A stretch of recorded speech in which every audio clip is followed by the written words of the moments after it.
Hello, ladies and gentlemen, and welcome to the Coast-to-Coast Combat Hour. I'm your host, Matthew Hawkins, and as always, I'm joined by my Bellator Mark co-host, Ed Carbajal. Ed, what is going on? Nothing, man. I haven't been this excited for a UFC pay-per-view since since what? When Justin Gaethje fought. I mean, luckily that wasn't that long ago. Yeah. But no, we got a good card to get into a little later on.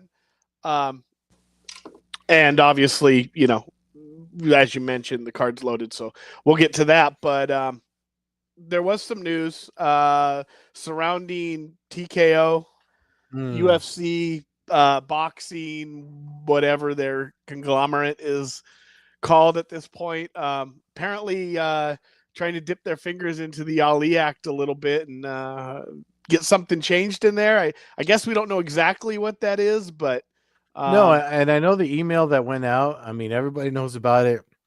Anyone that wrote about it, anyway, is citing our friend, the counselor, Mr. Up North, Eric McGracken's Combat Sports Law. And the quote that came out of it comes from Mike Mazzulli, the current president of the Association of Boxing Commissions and Combative Sports, ABC Boxing. The quote is, presently the UFC TKO is requesting an amendment change to the Muhammad Ali Act. The board of directors is working with them to make sure the ABC is still part of the federal law. And, if that doesn't raise anybody's concerns, it should, because I see it as this is because think about Conor McGregor, think about all the MMA fighters that want to box because they know that they can make more money boxing. I think this is outside of them trying to come into boxing to kind of change it to the UFC model. I think this is their way of eliminating that too, so that they don't lose any more, so no more Conor McGregor situations happen. You know what I mean? No more than half their roster wanting to box situation. Yeah. Yeah. Well, I mean, I hope that they're unsuccessful in this, because I don't think that there needs to be changes. At least let's just assume that they're trying to change something that would drastically affect. Let's assume this isn't some little minutia, worthless thing that probably should be changed. Let's assume this is because they're not going to waste the time and do anything unless it's to make them a lot of money. Yeah, and even if you look outside of it, I mean, even if you look at the Francis Ngannou situation over at the PFL, he fought. He went. He did his deal with them with boxing written into the contract, and he's boxed more than he fought MMA. Yeah. So, and it looks like more boxing. If he's going to do any sort of combat sport, it's going to be more boxing than MMA, from what it looks like, if they're doing anything over there. But you know what I mean? Like it's just, I think this is their way of shutting all that down everywhere. We'll see what happens, but it's worth noting. I know people are a little bothered that the bigger outlets aren't covering it. Sporting News has, and I don't like to fucking try to take credit for someone else's hard work that probably knows more about it than we do. So I just shared Combat Sports Law, the Combat Sports Law link. Eric McGracken is a good source for stuff like this. I mean, he goes into these rabbit holes because of his expertise, he is a lawyer. So, I mean, he goes into these rabbit holes so deep that again, he's got the blog about it. So check out combatsportslaw.com to see the details he wrote about it. But I mean, it looks like it almost looks like, it reminds me of it reminds me of Casino when the mob, the Chicago outfit, comes into Nevada to try to take over Las Vegas, and people are getting upset about it. It's just a weird good old boys network, and it looks like now it's getting disrupted. Yeah, we'll see what happens. Hopefully it's nothing crazy. I mean, maybe we're jumping the gun. Maybe everybody's jumping the gun. Hopefully that's the case, but I'm betting more along with you and Eric that that's probably not the case. This is something that should be concerning. And it just, it's not what we want. I don't think it's what we want. I don't think we want to get to fighters need to have mobility, and the less mobility they have, especially by taking away the boxing angle for them to make money later in their career. And essentially this is, if it's what we think it is, it's basically to allow promoters to take like 80% of the but do what the UFC does, take even more than 80% of the purse. Basically, just hey, if you want to box, you have no choice. You either come to us or there's no other boxing available. So we'll see how that goes.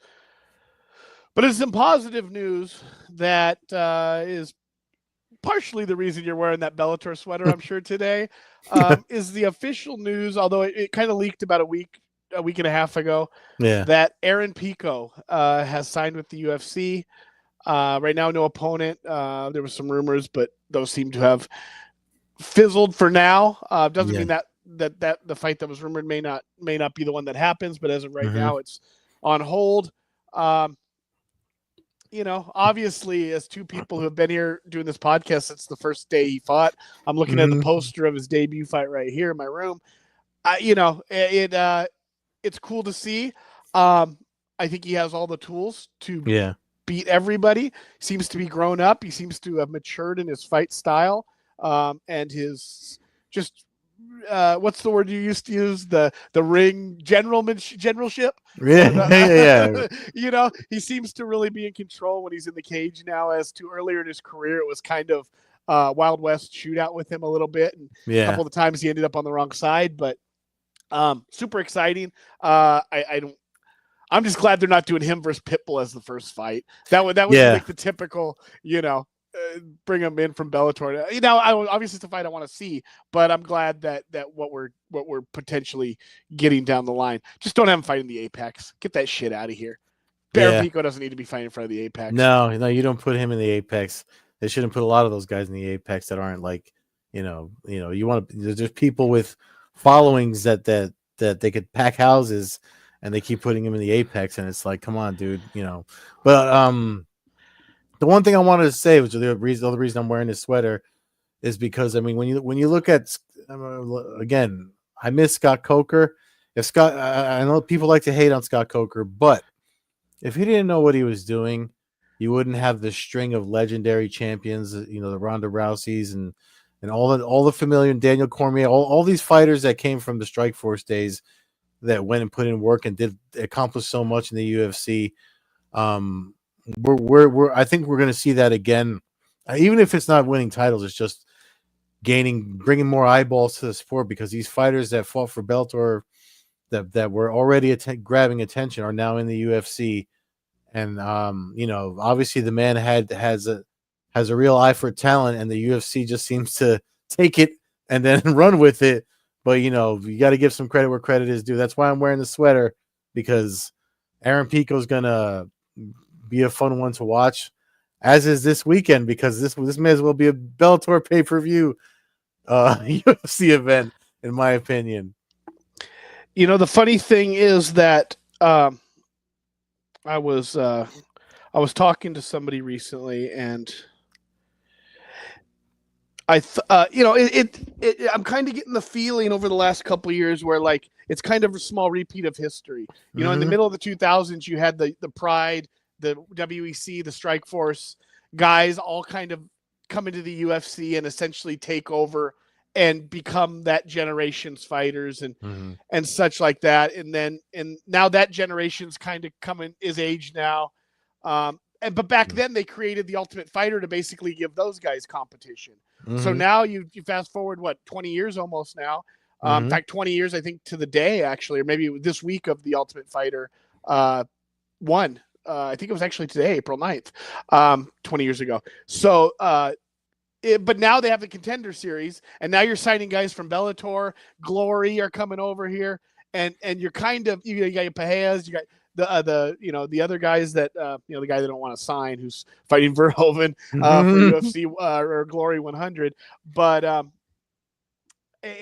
it seems like a little bit of a repeat of history. I think we're going to see an influx of some guys from some other organizations now that are going to kind of be the future. Obviously, that's not Pitbull and Chandler. They're both longer in the tooth. Doesn't mean neither of them can still win a title here sometime in the next 2 years, maybe. But I think Pico, and I think over time with what I think will be the eventual dissolve of PFL, you'll see the influx of their good talent that they do have there. They do have some talent, and we're not, and I think that that'll be like the next wave of guys. Now you're gonna have guys come off the Contender Series and be successful and win a lot of fights and get title fights and stuff. But I think most of those guys are going to be guys that are going to be fighting the Bellator, PFL guys, glory guys that eventually end up coming to the UFC, because UFC's got to have some kind of established names.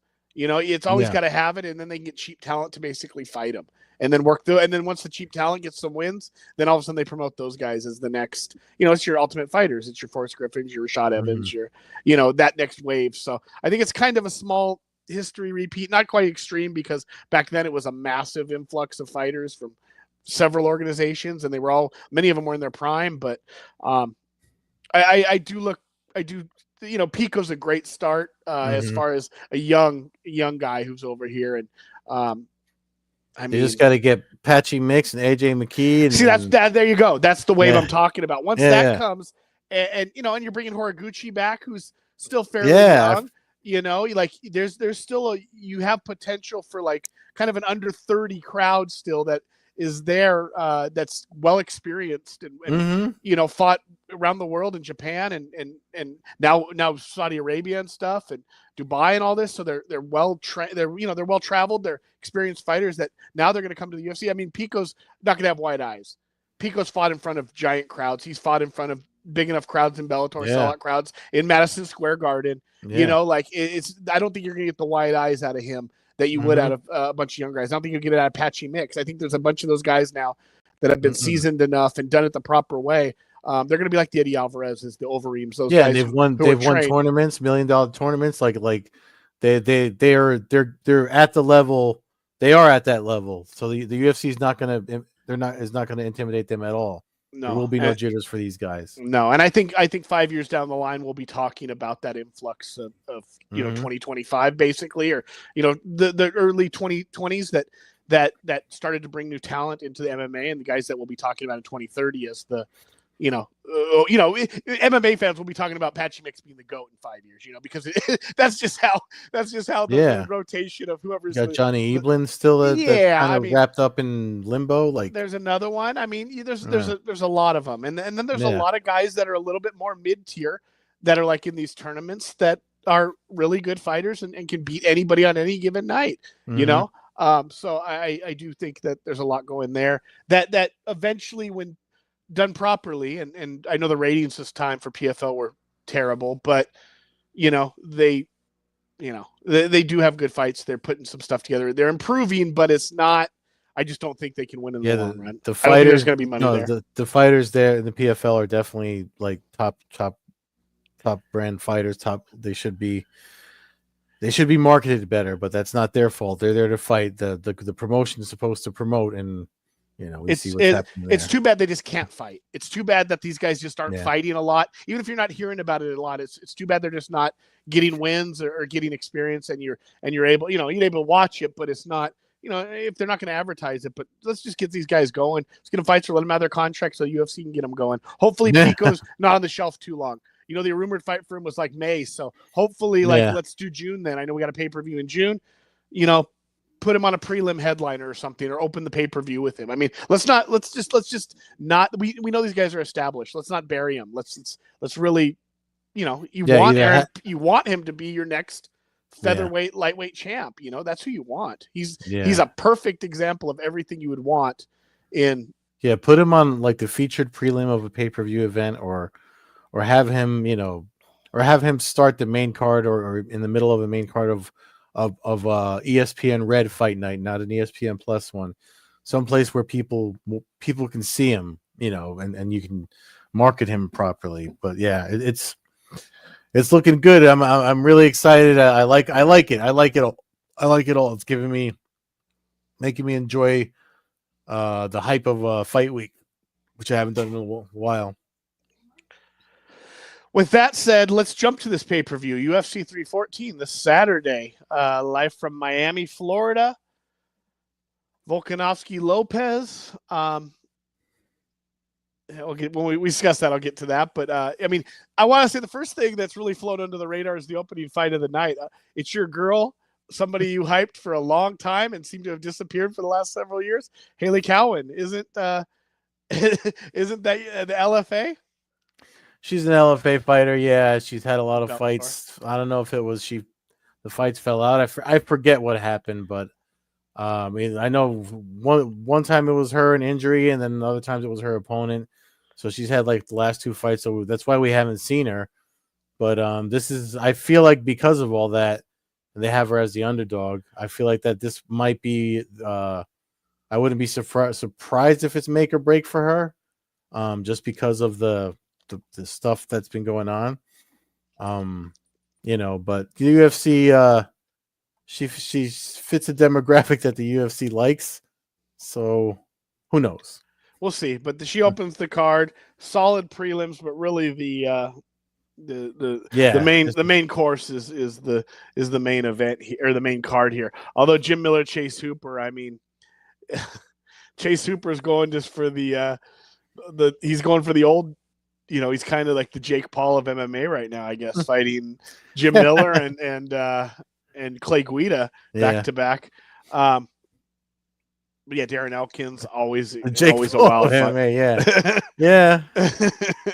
I mean, I don't think he's going to beat Jim Miller, but Jim Miller's a guy that you can't like count out. That's what makes that fight interesting.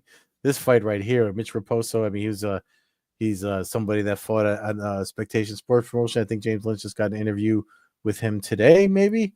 That should be up on the Spectation Sports YouTube channel. But this fight should be fun. I mean, this is. I mean, they're coming. This is in Miami, so this is not. They're coming correct with this pay-per-view. Boy, do I have some interesting notes on this fight. The only one I really couldn't do was this opening bout. Did they change that? Hold on a second.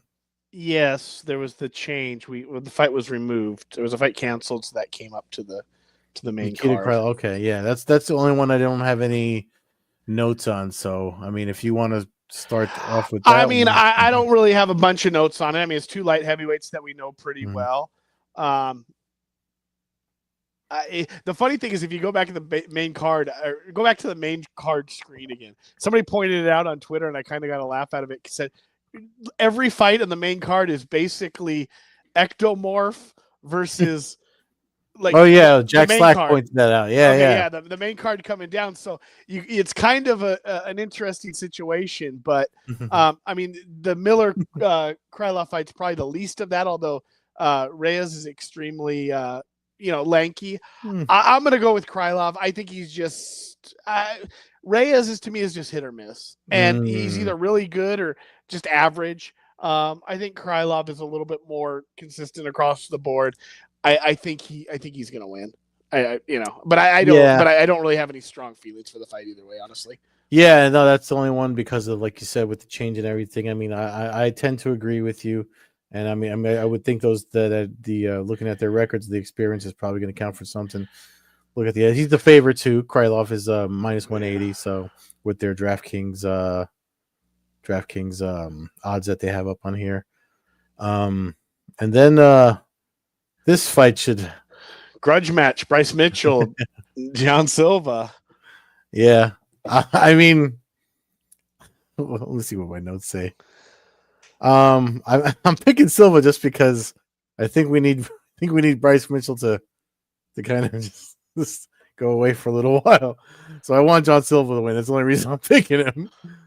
Just because it seems like he's a little too. I mean, when you look at the skill, I feel like if anything, maybe Mitchell has the edge in grappling, but Silva seems pretty confident that he can give him another KO TKO based on today's media day. So.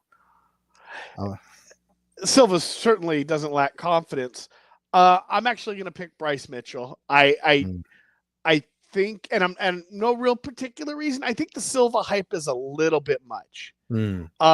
I think he's kind of a wild man. I think he opens himself up, and I'm curious to see if fight a guy who really tries to maybe drag him down or kind of get him into dirty water a little bit. I know standing, he's been a part of that, but he feels like he's kind of in the last couple of fights he's really built his name. Has been fights he's really kind of dominated. So I know Mitchell has had some terrible losses, and I've picked him in the past and been wrong. So I might be wrong again, but I know he's a big underdog. So I'm not same bet on him. I just kind of 25. I feel like the Silva hype, and I think a lot of it has to do with the Fight Nerds, which is obviously they're super successful, they're undefeated. Yeah. But I think a lot of I think a little bit of this hype. I want to say hype. He might turn out to be the next great thing. Yeah. But I get what you're saying. A little bit more of the odds. I'm thinking that some stuff's getting fluctuated because they're really kind of the hot thing right now, and people don't like Mitchell for what he says, for some of the stuff he's done in the past. So I think the betting odds are going to be a bit skewed in the sense that you're going to have people betting there with their hearts in this situation because a lot of people were offended by stuff he said. And they're going to put their money against him no matter really what. Now, again, Silva might mop the floor with him, but I'm going to pick Mitchell to win in a dirty, grinded out fight. And then this one, we got the UFC's favorite once in a blue fighter versus Patricio Pitbull, who is technically hasn't lost his title. So he's fighting he's fighting the champion here. So no secret who I'm picking. Obviously, I'm Pitbull all the way. Because Yair Rodriguez, I mean, come on, dude. Like, seriously. He's the Halley's Comet of UFC. Like, yeah. I mean, Pitbull's one of my favorite fighters ever. He probably has his face on my wall in here more than any other fighter. Yeah, I'm surprised they got that silhouette. With that said, I'm a little. This matchup does concern me a little bit because of the length, and and the ability for Yair to do damage from distance. That scares me a little bit. I think I like Weichel and some other guys who had some height on him and gave Pitbull some issues in the past, and it was striking from straight strikes. I don't know if Yair's disciplined enough to do that for the amount it would take to beat Pitbull. When Pitbull started off, he was really known. Jimmy Smith used to rave about his grappling, how he was so strong on the ground and his grips and all that. I kind of would like to see him revert to that. I think if he stands in front of Yair in kind of his typical way, I think he's going to have issue. I think he could potentially have trouble there. That's kind of what I think. But I think if he gets in there, kind of clinches, kind of turns it dirty. I think that's what he's going to do. I mean, he fights like a pit bull, I guess. I think if that's what he does, I think he can win the fight. But I do think that this is a matchup for him that isn't necessarily, obviously because of the length of Yair scares me a little bit. That's about it. No, I think it's I think he's going to close the distance. I think he's going to throw an overhand right, just do the overhand right, go for the takedown, and just close the distance and put pressure on Rodriguez so he can't use his range. And I think he's durable enough to take any damage. So that's why I'm picking him, outside of the fact that Rodriguez just pisses me off. He was even talking shit today that he should get a title shot. Dude, you literally fight once a year. I know he fought twice in 2023 or whatever, but no, get out. This fight, Michael Chandler versus Paddy Pimblett. You want to go first on this, or? I'm going to pick Chandler to win because in no picture in my whole life would I have ever pictured him losing this fight. And that goes even till today, honestly. With that said, questionable fight IQ in some recent fights. And I'm just going to, it's just, to me, that's the way I see it with him. I don't think he can be laid on by Paddy, and I don't think he gets knocked out by Paddy. So unless he gets caught in some, unless he dives into a guillotine or does something like, I hate to say it because, again, he's one of my favorite fighters ever, but that's kind of the road he's taken in some of these fights. I mean, I think he's pretty much been like one punch away from winning every fight he's been in, and then found a way to lose within like 30 seconds of that punch, and it's frustrating. And I don't think that's being too harsh on him. But I think he wins this fight. I think in no world is he not the better fighter in this fight. Barring an injury, some fluking or some stupid, I think he wins. And I think he TKOs Paddy. I think that he just think about all the guys he's almost TKO'd everybody. He literally had everybody, from Gagey to everybody. He had everybody wobbled at one point. I mean, he was seconds away from winning the world title with Oliveira, and it's like, and then all of a sudden it's like a switch happens. Poirier, he was destroying Poirier. Next thing you know, he's in a choke. So so that's got, that's the fear. And that's where I think he's the older fighter here. I think in the first round and a half, round one, half around, most of round two, the Chandler's a machine. His output, I think that's where his best weapon is right now against somebody like Pimblett. And the reason I say that is because they both fought Tony Ferguson. When I think about the fight with Pimblett and Ferguson, even though Pimblett won that fight, I remember. And anybody can chime in on this, or drop comments or whatever. But I remember him looking visibly winded towards the end of that fight, and I think that's where Chandler had. Even though he's older, Chandler is still, with all his goddamn supplements that he takes and stuff.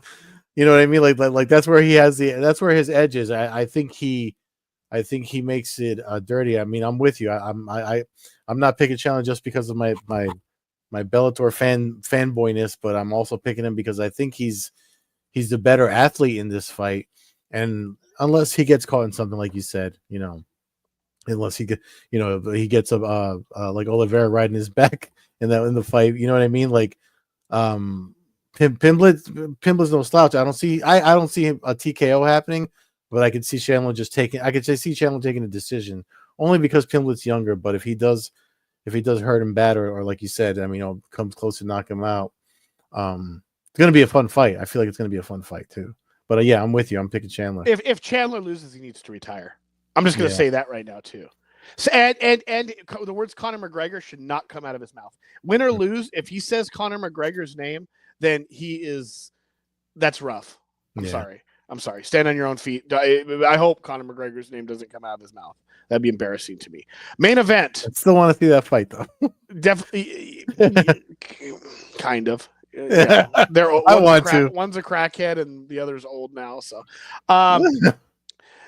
Volkanovski, Diego Lopez, probably one of the more confusing title fights in recent memory. As in theory, Topuria is the champion, and we have no idea who he's fighting. So it's kind of there. It would be nice to see them kind of explain.